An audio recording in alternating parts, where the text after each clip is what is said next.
अकोला शहर के समीप रिधोरा क्षेत्र स्थित वेयरहाउस कॉरपोरेशन के गोदाम में मंगलवार शाम आग लगने की घटना सामने आई है। गोदाम में नाफेड द्वारा खरीदा गया बड़ी मात्रा में चना संग्रहित किया गया था। आग लगने के कारणों को लेकर अब अलग अलग दावे किए जा रहे हैं।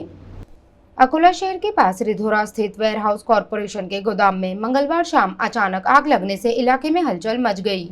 जानकारी के अनुसार गोदाम में नाफेड द्वारा खरीदा गया बड़ी मात्रा में चना संग्रहित था। प्रारंभिक अनुमान के मुताबिक यहां लगभग 7 से 8 हजार क्विंटल चने का स्टॉक रखा गया था। वेयरहाउस कॉरपोरेशन के अधिकारियों ने प्राथमिक जानकारी देते हुए बताया कि बढ़ते तापमान और अत्यधिक गर्मी के कारण आग लगने की संभावना से इनकार नहीं किया जा सकता। अधिकारियों के अनुसार फिलहाल शुरुआती स्तर पर बारदाना जलने की जानकारी सामने आई है। हालांकि वास्तविक नुकसान का आकलन पंचनामा और मापतोल के बाद ही स्पष्ट हो सकेगा।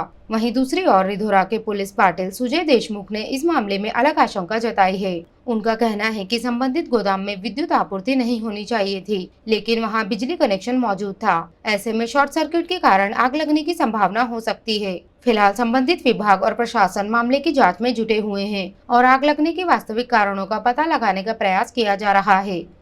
आग लागण्याचं कारण तर आता काही सांगितलं जाऊ शकत नाही। उन्हाचं टेम्परेचर अकोला जिल्ह्यात सगळ्यात जास्त असल्यामुळे ही आग लागण्याची शक्यता नाकारता येत नाही, परंतु ही आग आत्ताच लागली होती, त्यामुळे लगेच कळलं। प्रथमतः असं दिसून येतं की फक्त कट्टे जळालेले आहे, मालाचं नुकसान आतापर्यंत दिसून येत नाही आहे। पण आता सर्व नुकसान वगैरे सगळं आता सगळा माल बाहेर काढल्यानंतर मोजल्यानंतरच कळेल। सगळी माहिती आता उद्याच माहीत पडेल सगळी। जवळपास अंदाजित कट्टेच्यात 15,639 असावेत।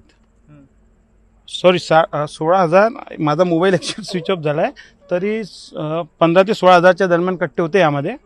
आणि आता सगळे कट्टे आम्ही बाहेर काढून उद्या सगळी मोजणी करून जितकंही नुकसान होईल त्याची आम्ही उद्याच आता माहिती देणार आहोत। मला 7:14 राजेश लोहियाचा कॉल आला होता। MSWचे गोडाऊन म्हणजे नाफेडचे गोडाऊन आहेत हरभऱ्याचे, तिच्यामध्ये अंगार लागलेली आहे, तुम्ही फायर ब्रिगेडच्या गाडीला कॉल करा। मी फायर ब्रिगेडच्या गाडीला कॉल केला, बाळापूर तहसीलदाराला माहिती दिली, ठाणेदाराला माहिती दिली आणि इथे येऊन पाहतो तर आतमधून पूर्ण लाल रंगाचा जाळ दिसत आहे खिडकीतून वरच्या व्हेंटिलेटरपासून। कमीत कमी आग लागून जवळपास 1.5 घंट्याच्या वर झाला असेल।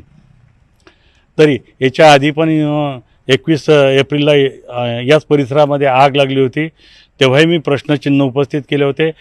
जे गोडाऊन भाड्याने घ्यायचे असतात गव्हर्नमेंटला गठाणासाठी किंवा नाफेडसाठी, त्या गोडाऊनमध्ये इलेक्ट्रिकचा सप्लाय अजिबात नको, पण अजूनही इथचा इलेक्ट्रिक सप्लाय काढला गेलेला नाही। आता शेवटी आम्ही फायर ब्रिगेड काम चालू असताना स्पार्किंग झाली, आम्ही फायर ब्रिगेडचं काम थांबवलं, त्याच्यानंतर इलेक्ट्रिक सप्लाय कट झालेला आहे आतमधला। हे असे जर कारनामे होत असतील तर शेतकऱ्याचं नुकसान होते, शासनाचं नुकसान होते। शेतकऱ्याच्या मालात थोडसाही माती असली तर हे नाफेडवाले त्याला घरी वापस पाठवतात, पण याच्या लापरवाहीमुळे असे नुकसान होते, याची नैतिक जबाबदारी कोण उचलणार?